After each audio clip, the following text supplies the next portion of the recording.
State Department is pulling an agent that specializes in cartel activity. FBI! You'll be part of the team. What's our objective? To dramatically overreact.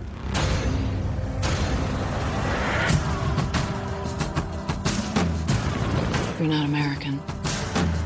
Who do you work for now? I go where I'm sent. Welcome to water. Somebody say a prayer for me. They killed me on Tuesday.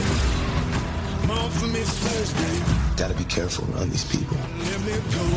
He's a hitman. He works for anyone who will turn him loose.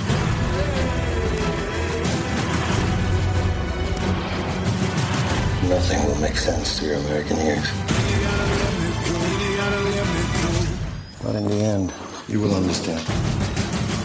Sicario, rated R, starts everywhere October 2nd.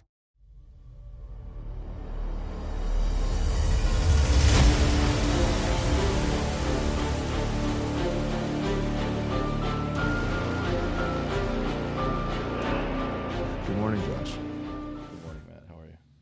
I'm good. How are you? Welcome to the show. It's early for us. We usually shoot at like 1 o'clock. Yeah, we got up. 9:40. It is early in the morning. But we got a banger of a movie today. Yeah, Sicario. I was gonna say, dude, this movie almost makes you want to join a government agency and like run through a fucking wall. Like just go do not the badass things. FBI though. No, because then you're used. Yeah, I know.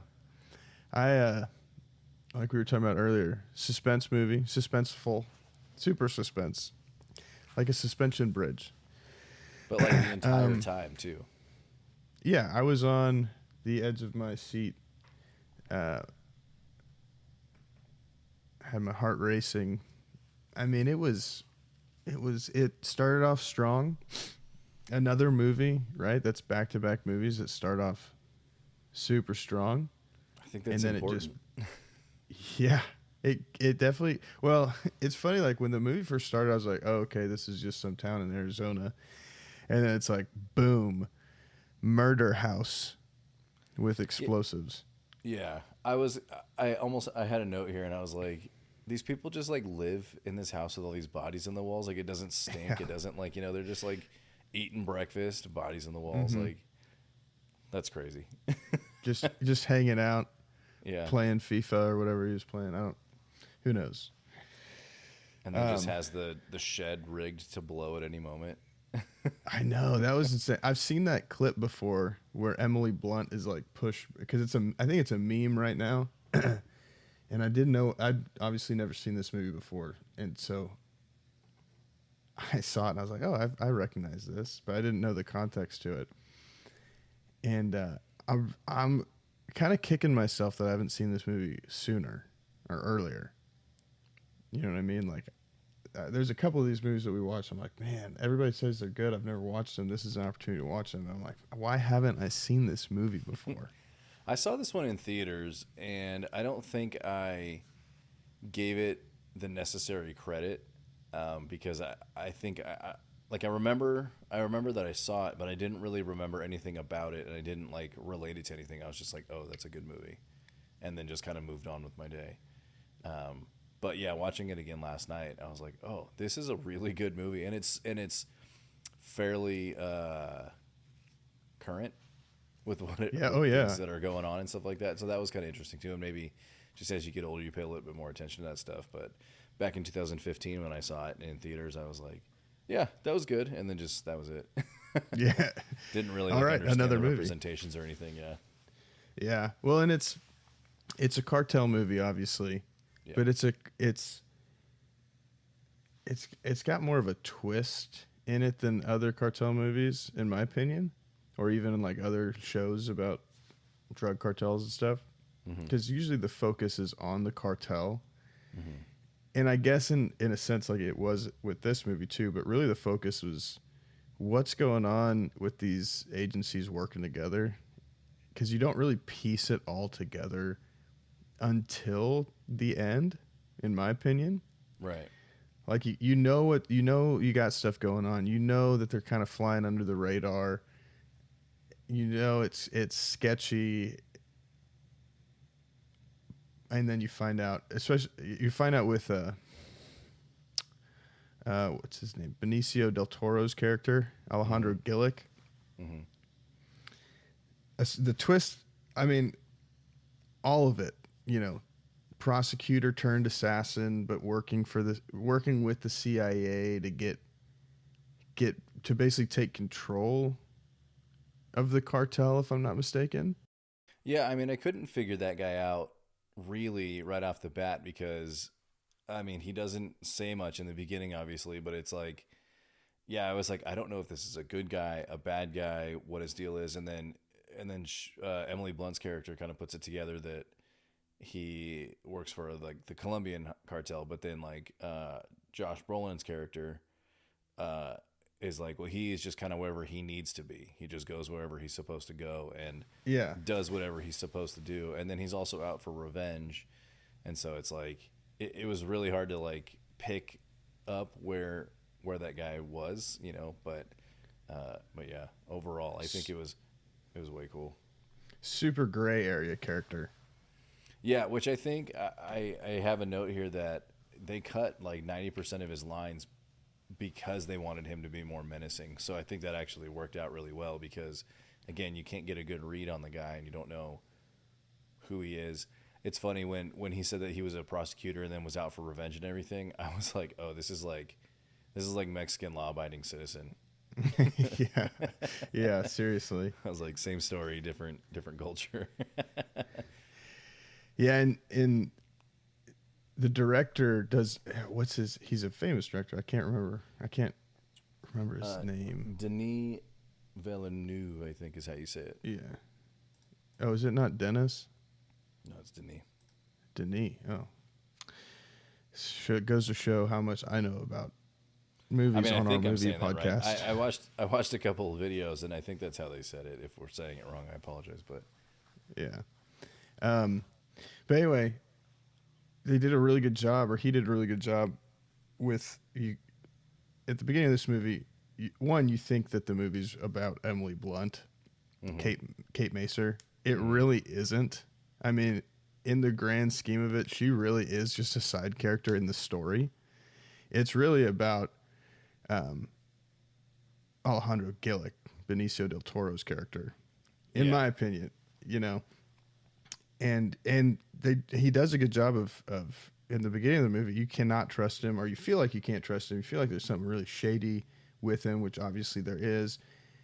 And then towards the middle of the movie, when he saves Emily Blunt's life, you're like, oh, this guy's actually like a pretty solid dude. He's a good guy. He's just kind of like a dark and mysterious guy. And then at the end of the movie, you're like, well, now I don't know what to think. Like, yeah, he shot her, which was cool when he shot her in the chest after they raided the tunnels. He put two perfectly placed, like he wasn't trying to kill her. He was just trying to like stop her. Two perfectly placed bullets. And then in her vest, yeah. He goes and kills the guy, and then he shows up. He shows up at Emily Blunt's house to basically force her to sign that document. And then at the very end, he's like kind of on her side, but kind of not.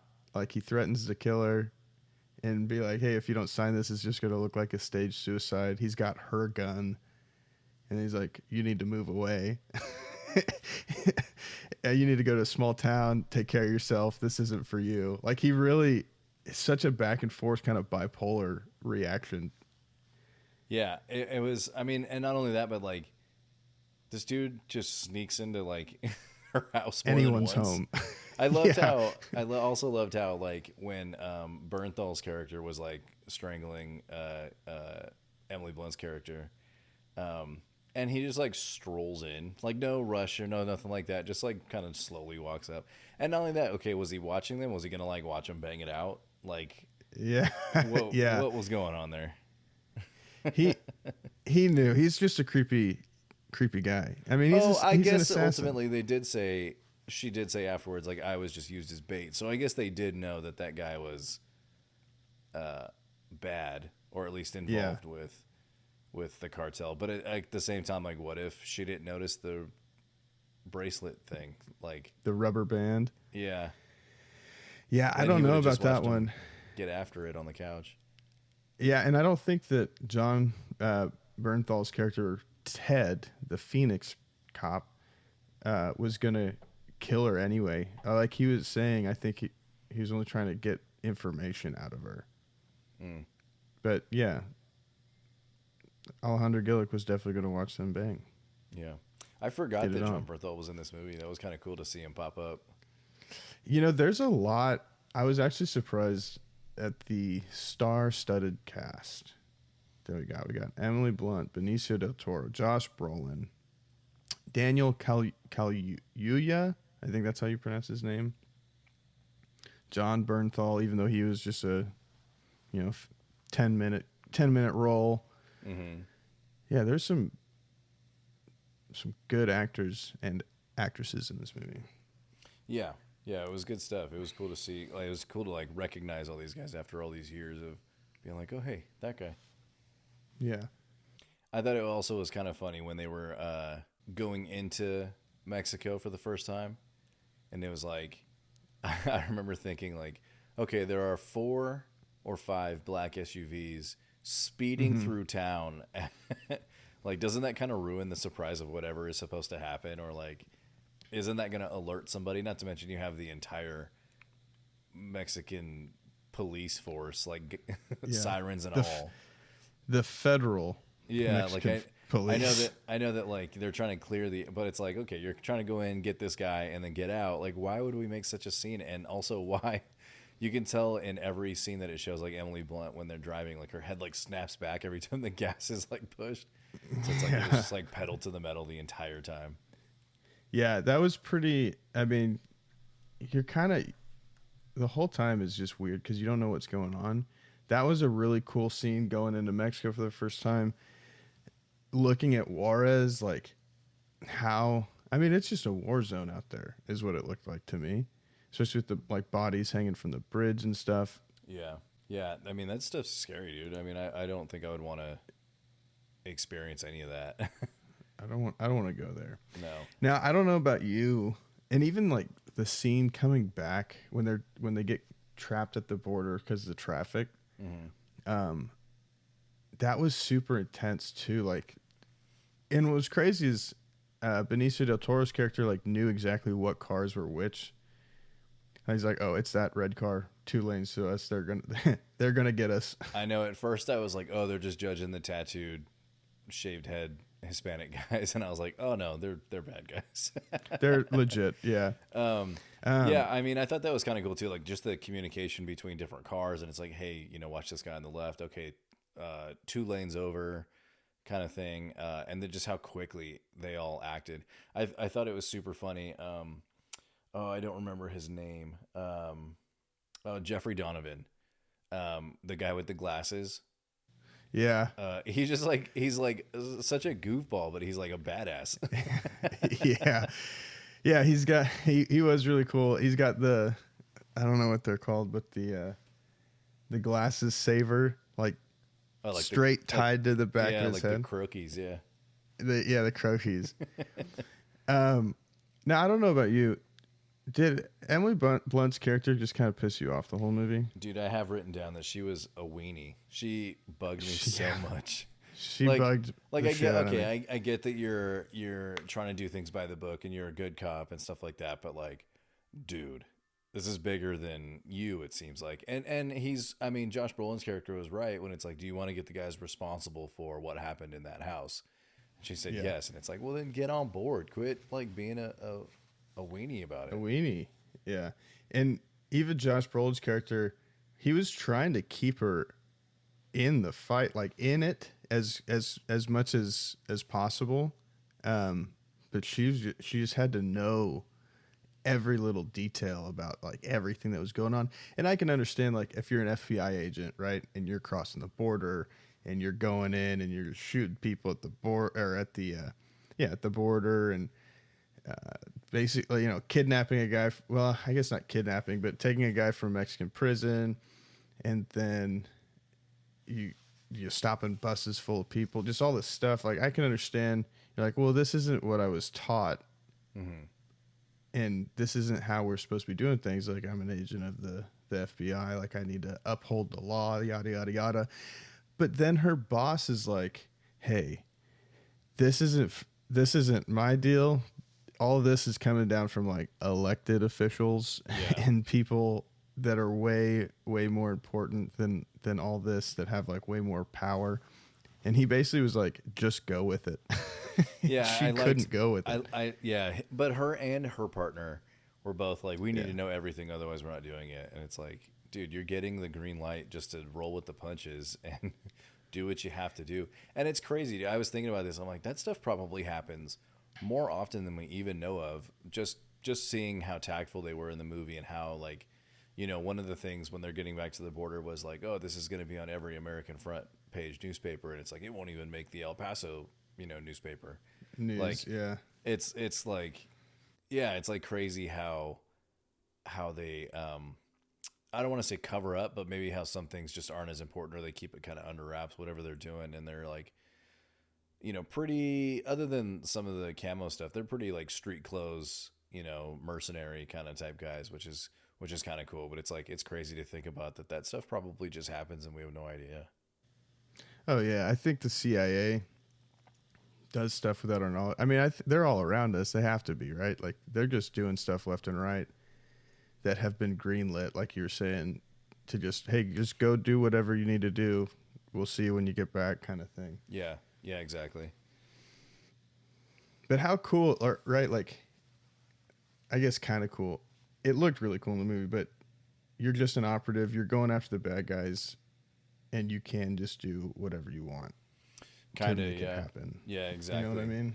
And I mean, ultimately, I think the goal is the right thing, but maybe how they go about it a couple times, probably not. But I think the end goal, you know, to get the drug cartel off the street, kind of thing, and take out the main guys, so that it, you know, so that at least you get a pause in whatever's happening, because obviously somebody will probably replace that person. But yeah, I don't know. I think it's smart. I think it's cool.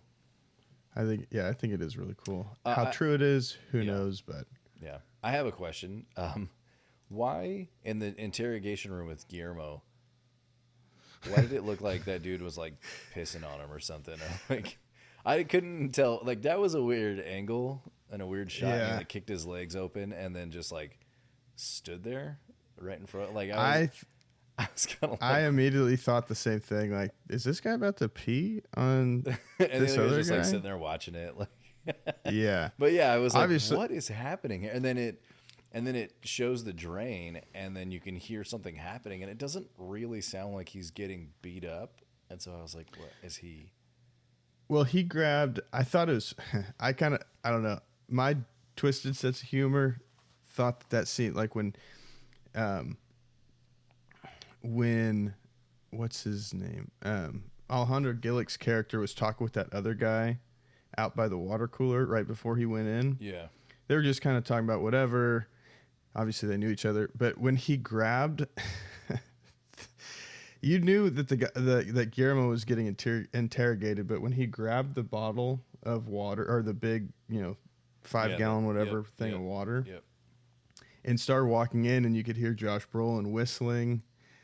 To me, it just was kind of comical to me. I just thought it was like a little bit funny. It was And funny. when Like, I thought he think- was going to get like waterboarded, but I do like that Josh Brolin's character was whistling. Like I was watching it with the subtitles last night, and it said "whistles patriotic tune." I was like, that's kind of funny. Yeah, because Josh Brolin's character is so like easygoing in a sense. Yeah. Like he's just there having a good time, which is kind of twisted in its own right. But I think Guillermo for sure got waterboarded. I mean, you're gonna have like that much water. I can only imagine that. He for sure got tortured. Yeah. You know. But just the sounds and the angles of things, I was like, I don't know. This looks sketchy. He's pissing on him. Maybe he needed the I water was for like- himself. He pops his legs open, gets all close. I'm like, is he about to pull his wiener out? I'm like, what kind of movie am I Yeah, watching? I was like, this is weird. But yeah, so that was funny. But yeah, and then the other thing I have down is this is jumping to the bar scene when Kate and her partner Reggie go to the bar when they meet John Bernthal's character.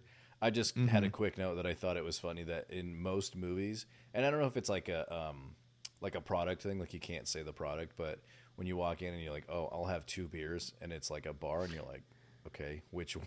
The bartender's like, yeah, What I got beers? you. Here's a couple bottles. But yeah, I just made a stupid quick note about that. I don't know why I picked up on that, but it's like that happens every time. It's like, let me get a couple beers. And it's like, okay, Yeah. we have 2 beers, please. we have What? 20 of them.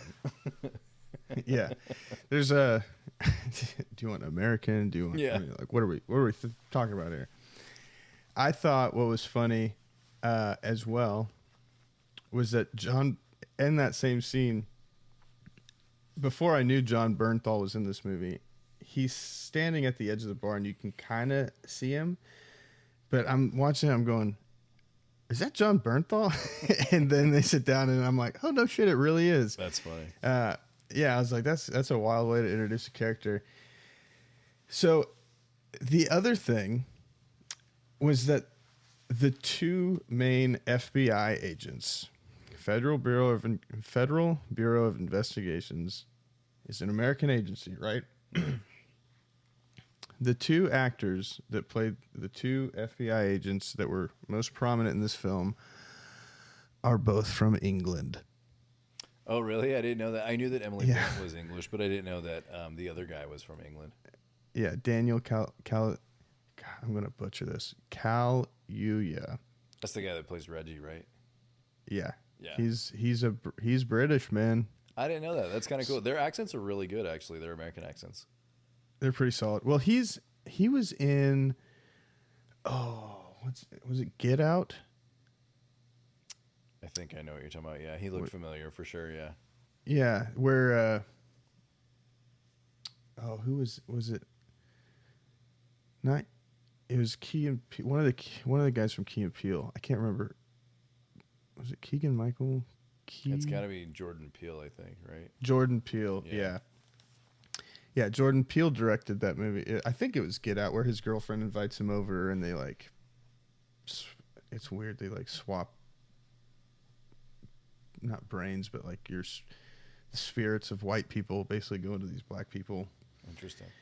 It's a wild movie. I seen clips of it, never watched it. I read a whole synopsis on it. It was kind of a mind corkscrew type deal. I know I've just heard a bunch about it, and I've heard a lot about like Jordan Peele stuff and how good it is and how kind of abstract it is. And different. So I thought that was cool. But yeah, I've heard the Jordan Peele stuff is good. Do you think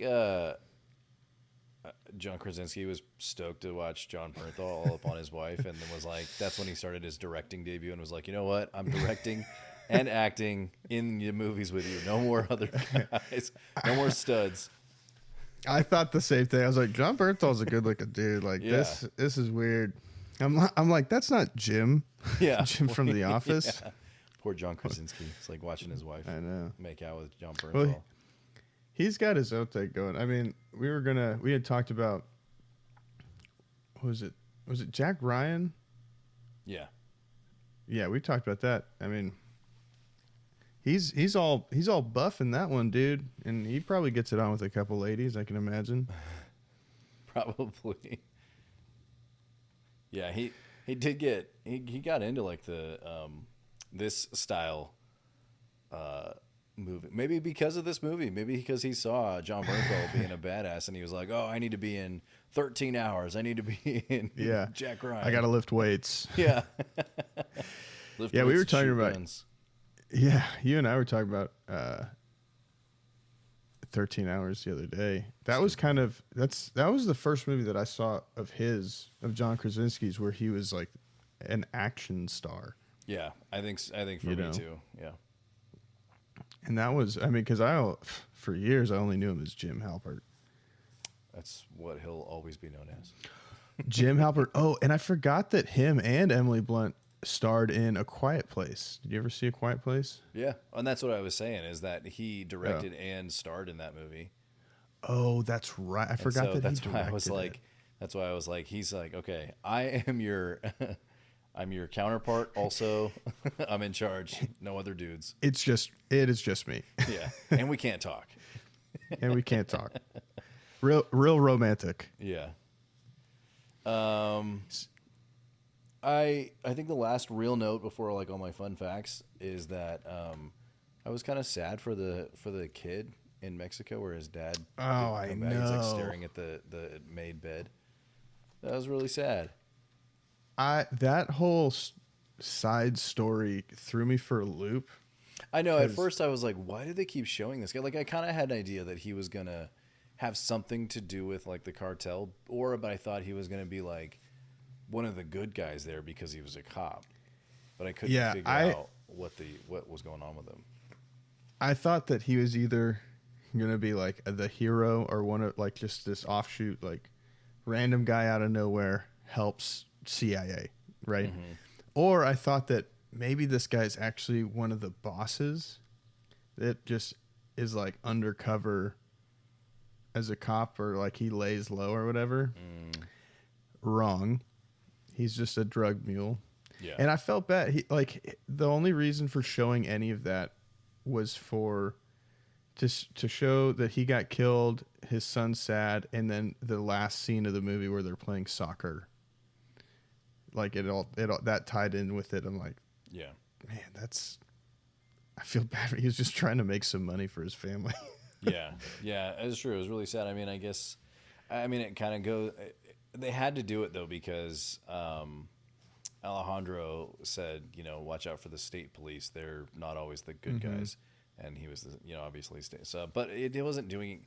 I mean, yes, it was wrong, but he wasn't like a bad person. I don't think you're right. I think he was just trying to make some money and probably be on their good side. Yeah, I mean, he did everything that that he asked. That what's his face asked for. Yeah, I thought Benicio del overall, Toro's character. I thought overall, it was a good movie though, and I'm glad that I rewatched it. Because it had a lot of good stuff in it.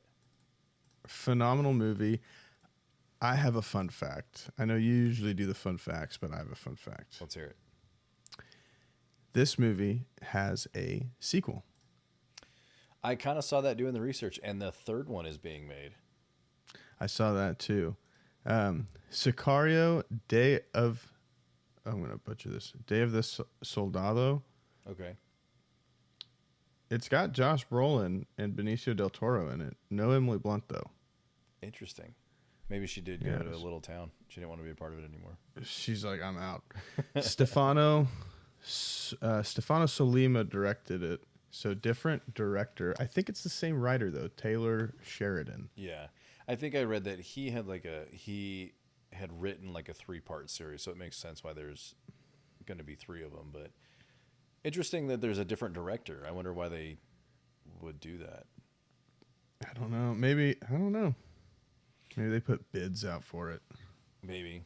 Obviously, they couldn't shoot in Juarez because I think it was too dangerous. But the director went to Juarez before shooting the movie to kind of get a feel. But I guess he went with like a bunch of security and like people to kind of watch his back and stuff like that. But they made like the border scenes are in New Mexico, and they made like full-size replicas of the border and like all the concrete stuff where they're going through. So it wasn't actually. I think that the only shots of Mexico were like the aerial shots. I think everything else was like Arizona, New Mexico, and stuff like that. Interesting. Yeah. I mean, I can imagine not filming Yeah. in Yeah. Juarez. That But makes like sense. how crazy to like just build like all these big concrete structures to make it look like the border and like some of these towns and stuff that they're driving through, and it looks legit. I mean, legit. I can imagine. I've never been, but it looks like it. I mean, it sold me on it. Yeah. I full size sets for a border crossing is kind of wild.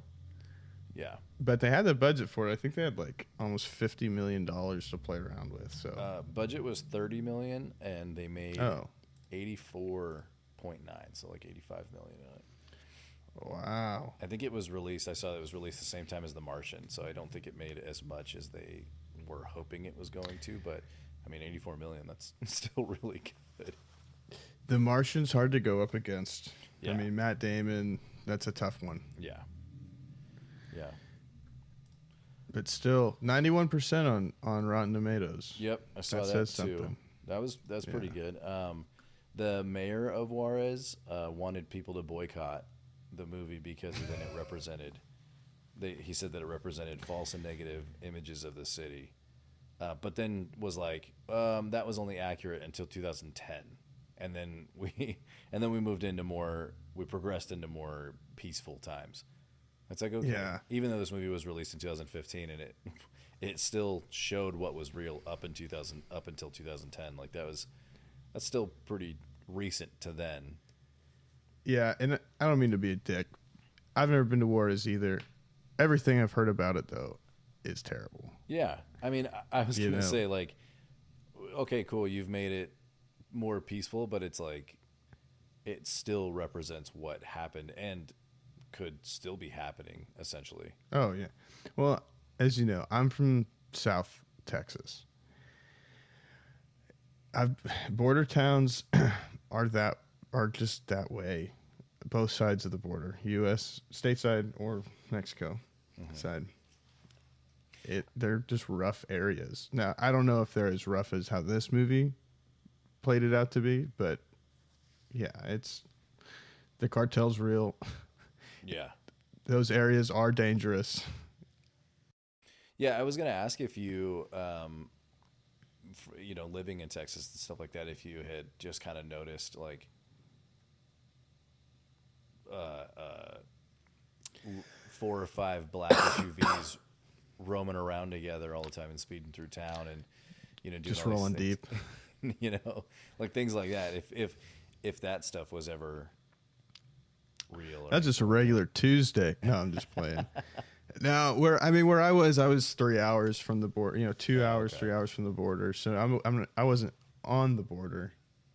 But I think that part's a little dramatized. I'm sure we were saying earlier with CIA. If it's a CIA stuff, whatever's got going on, I'm sure stuff like that happens. But yeah, for sure. as far as I know, I've never seen just 5 SUVs rolling deep, hanging out together, linking up with the federales.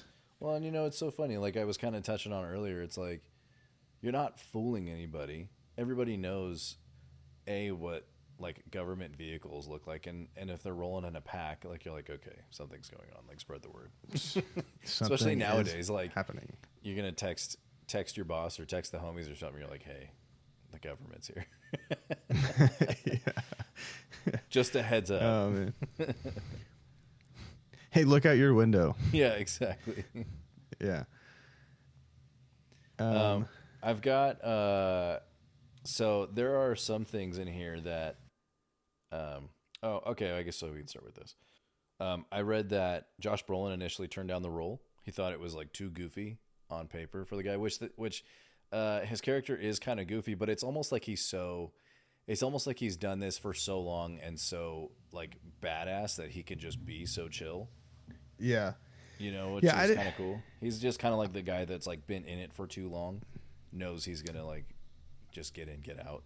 Yeah. I didn't view him as goofy at all. I viewed him as just like an old head in the industry almost. Like he's just been doing it. He's not afraid of nothing.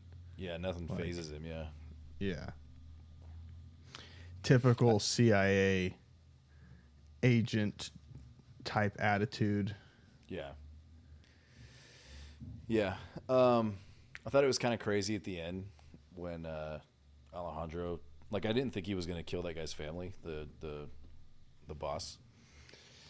And then he just straight up was like it's time to meet God, and just like without even looking away shoots all 3 of them.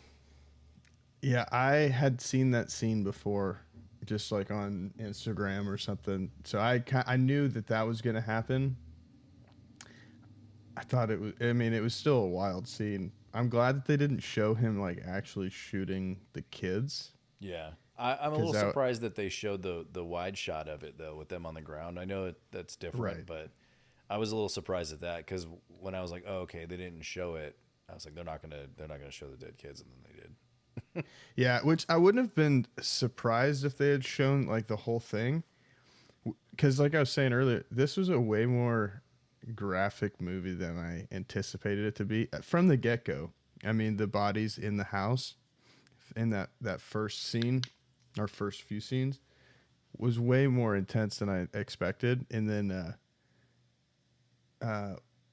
the guy's hand got blown off at that house too. Like one of the cops was like crawling out and all jacked up from the explosion. And then when they drive into Juarez and they got the bodies hanging, I mean, it was like full blown. Yeah, it was just like way more intense than I expected. But Yeah. I mean, that's they were kind of building that environment, or I guess that energy around this movie. Like, Yeah. we're dealing with bad people. Well, and that and Alejandro's character is like, he's a badass dude. Like, he'd take down multiple people at once. Yeah. He raided a drug lord's home with the help, by the way, of the U.S. military or the Department of Defense, CIA, whatever. I thought that was interesting too. Like he had comms with, Oh yeah, whoever telling him was- where to go and stuff like that. Yeah. yeah. And they had like visuals on the house. I'm like, he's just they just paid him money and he just did whatever he wanted to do. I mean, I guess when you're that good, I guess you can kind of do that. But Yeah. I think it was when the guy, they walk up to the guy's car, at the drug lord's house, and then he like from the way background takes out all three guys. Yeah. And they all just like drop at the same time, and I was like, holy shit. Yeah. And he is Sicario. Yeah. Benicio del Toro. He is Sicario. I thought that, like, when at the beginning of the movie, when it read off that thing of what Sicario means, I guess.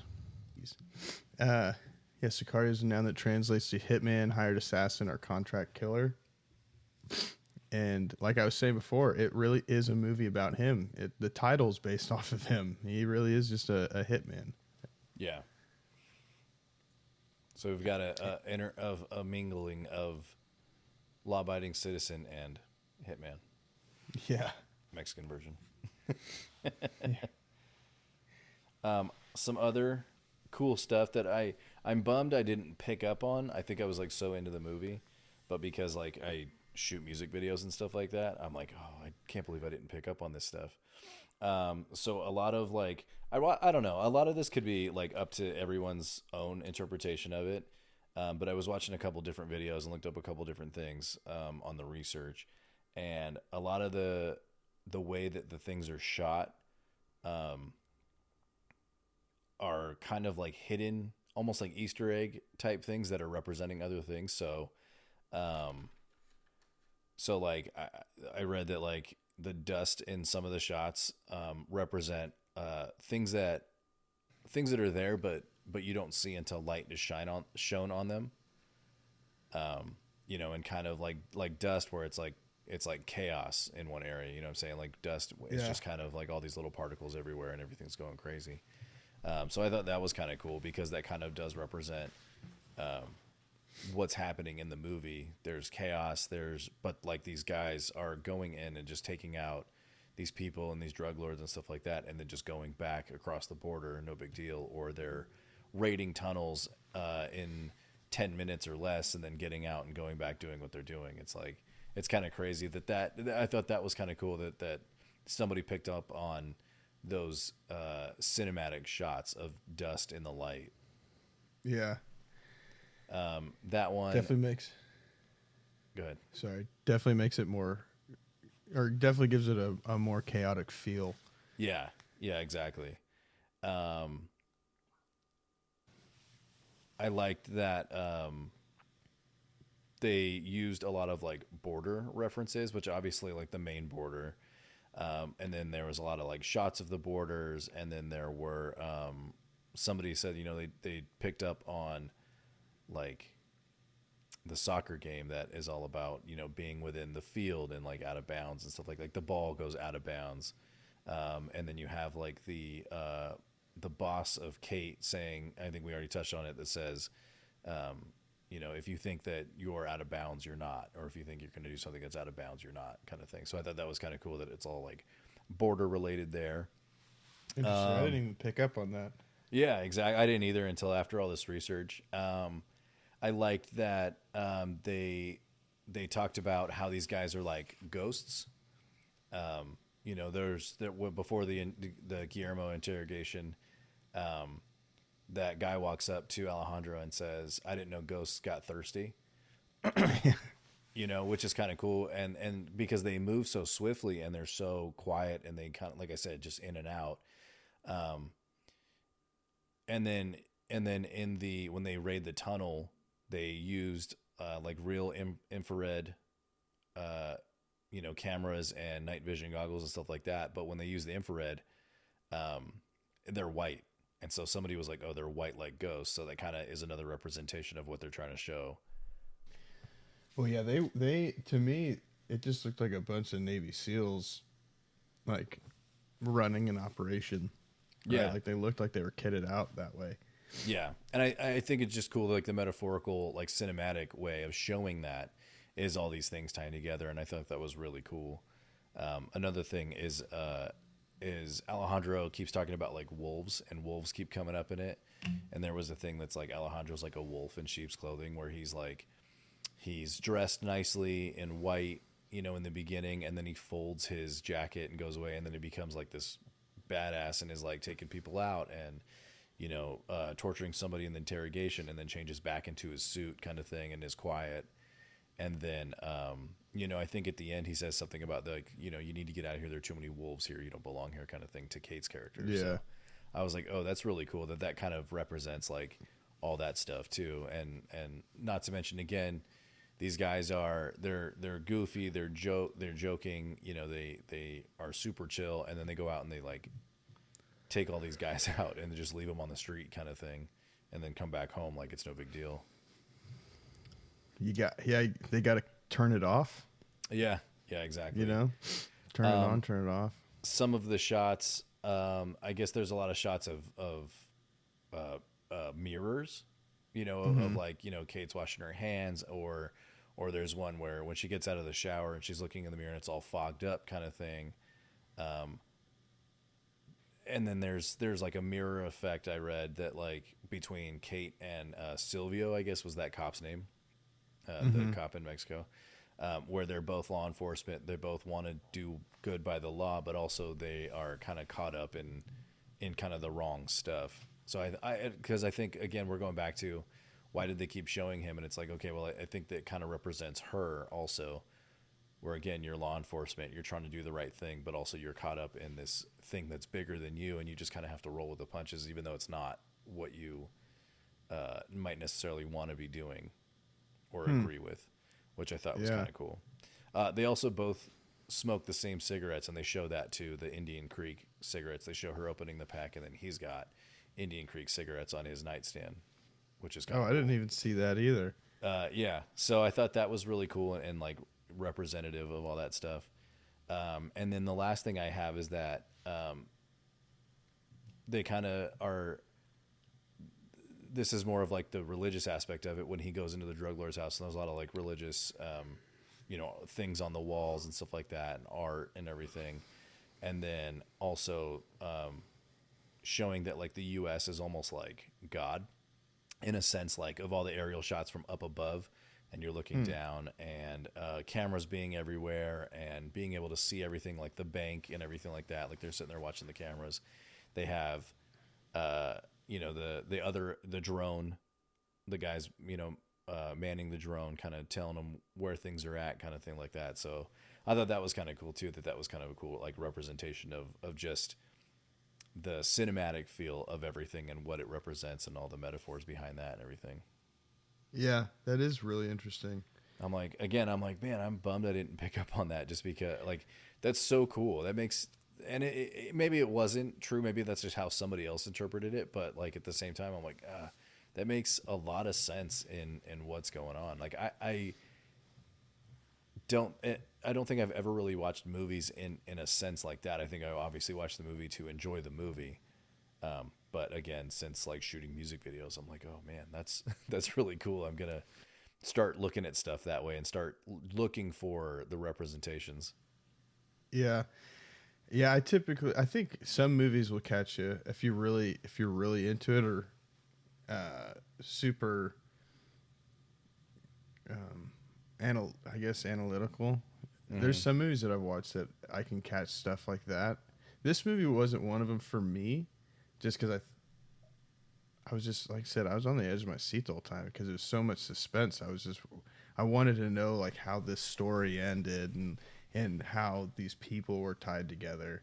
So from both aspects of it, from a storytelling aspect, a great movie, and then from a I guess more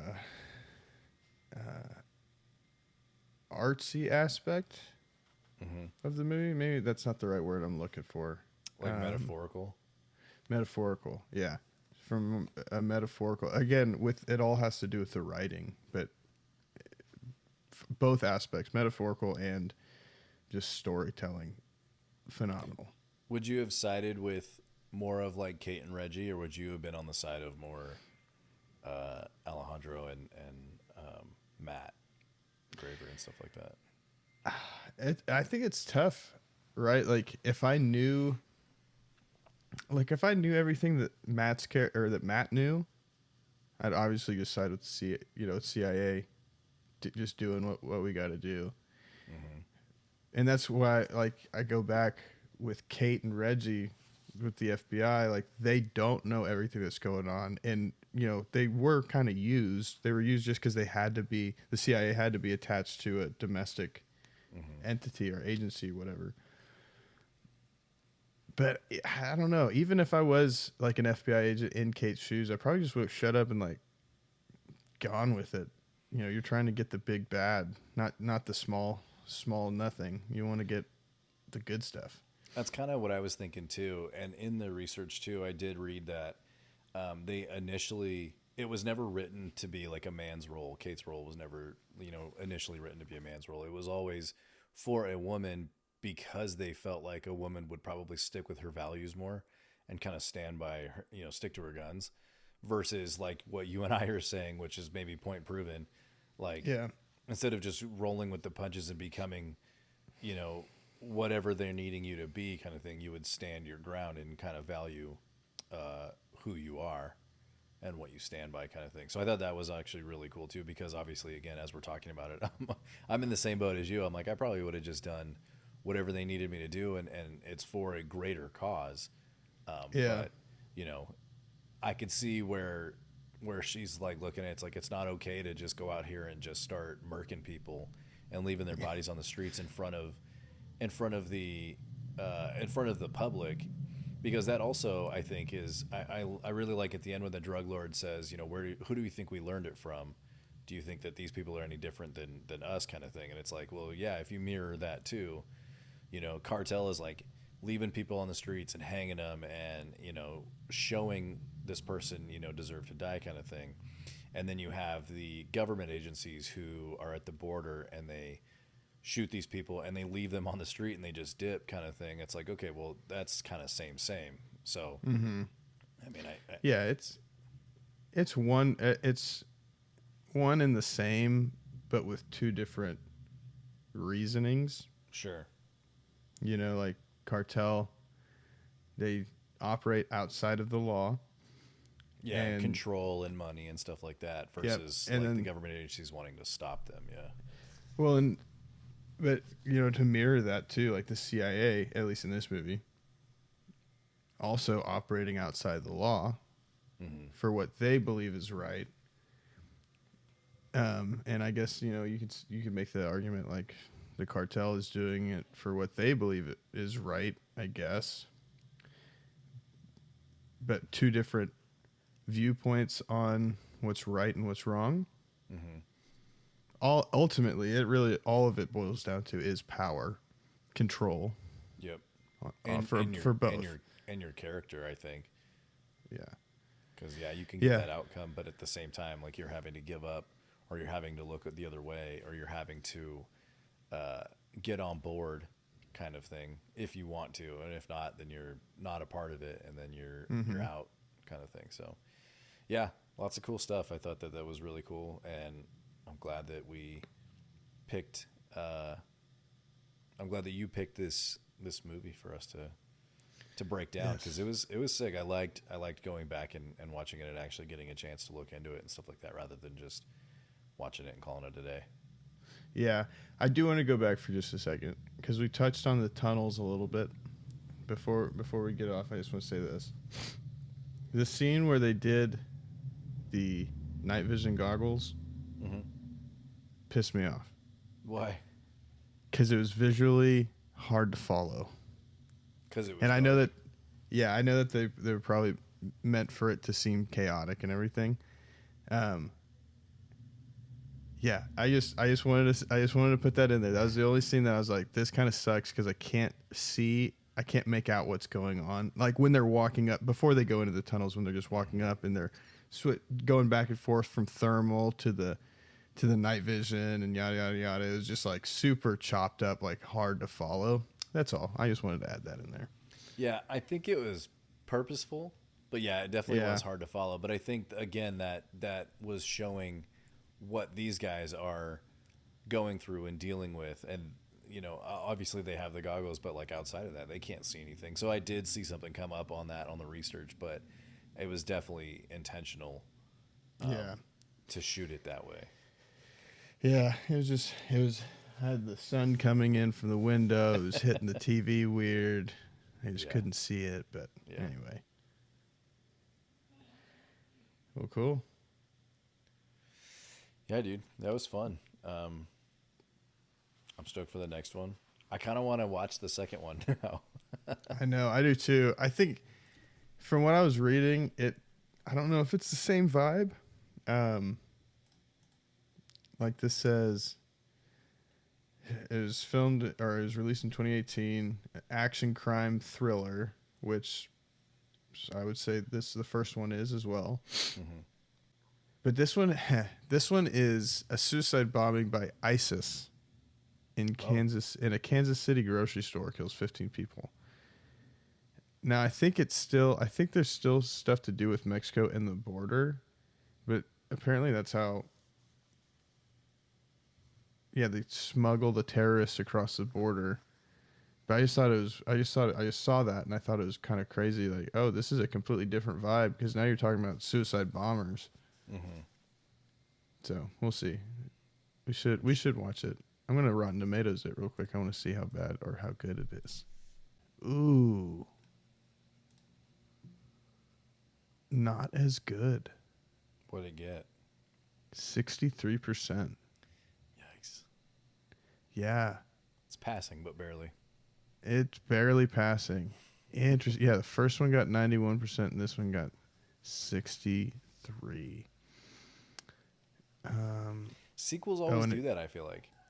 yeah. Seriously, it grossed about the same though, about 50 million. Well, probably because people were like, had high hopes for it and wanted to go see it after the first one. Yeah. Similar budget, 35 to 45 million is what Wikipedia says. Box office hit it at 75.8 mil. Interesting. Yeah. Same writer too. So written by Taylor Sheridan. Well, hopefully the third one is better. Hopefully. I could imagine some of it's probably got to do with the directing. I don't know about Stefano Sollima. I bet he's made some pretty good movies. Let's see. Career feature films. No. Okay. You have an ACAB, All Cops Are Bad, or All Cops Are Bastards. I've never heard of that. Oh, it's an Italian drama. You have Suburra, which is an Italian neo-noir crime film. You have Sicario, Day of the Soldado. You have Without Remorse. Oh, that's like a Tom Clancy movie. Oh, that's got Michael B. Jordan in it. Oh, interesting. Interesting. Yeah, I've never heard of that either. And then Adagio, an Italian crime drama. He does a lot of stuff in Italy, apparently. Interesting. Okay. Interesting. Yeah. So, who knows? Maybe he's a hit in Italy. I don't know. It doesn't really sound like it if he doesn't have very many movies out there either. Yeah, like 4. Anyway, yeah, sorry. Just had to. I like to Wikipedia stuff. I like to click on all the blue highlighted stuff, and it takes me down these rabbit holes. Oh, I wanted to, with Sicario, the first one, I wanted to say this film was nominated for Best Cinematography, Best Original Score, and Best Sound Editing at the awards, at the Academy Awards. Doesn't say that they won any of it, but at least they were nominated. It also earned BAFTA nominations for Best Supporting Actor, Best Cinematography, and Best Film Music. Again, I don't think that they won anything. But they were nominated, which was cool. The cinematography I could definitely see, and the score and the sound actually. I did. I came across something pretty quickly that was like, they didn't necessarily want like music in the movie. They wanted more like noise that represents chaos or like represents something, and they referred back to Jaws, because you know that when you hear the Jaws theme, you know exactly what it is and what's happening and things like that. And so I thought that was really cool. So it seems like they went about everything the right way on this movie, which was really cool. So That is really cool. I think that's stupid that they didn't win anything because it was all really good. Well, Josh, that was an amazing movie. You're You welcome. sound so excited about it. You're welcome for me picking it. It was a good movie. It was a good pick. I'm glad you did. Yeah, it was good. I was very surprised. But yeah. That's us rooting your favorite movie.